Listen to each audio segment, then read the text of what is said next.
खानदानी बानी मजबूर हो। सुनो सुनो जाए के न मन करे तुहारा से दूर हो, पैसे के कारण दानी बानी मजबूर हो। नहीं जे कमाईब तो कहाँ से खियाईब, करब याद तोहे हरदम। हेले जाबो कदी चंदन ए राजा जाता रा तू तो लंदन। हेले जाबो कदी चंदन ए पिया जाता रा तू तो लंदन।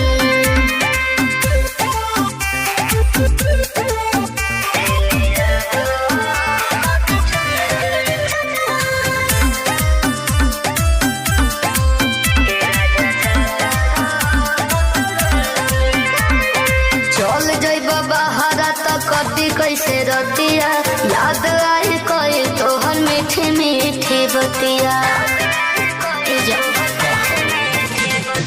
इहे मजबूरी धनी हमके सतावता, कथी करी कुछो अब समझ न आवता।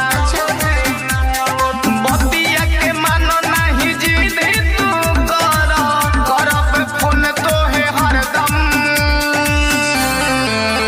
हेले जाबो कदी चंदन ए राजा जाता रा तू तो लंदन।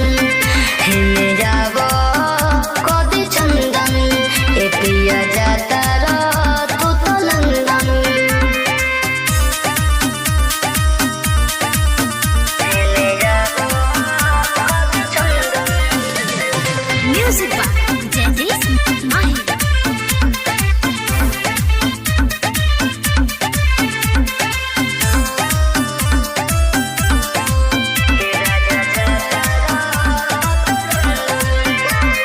जाता रो तो जाए पिया ठीक से कमाई हो, कौनो सवात से न नजर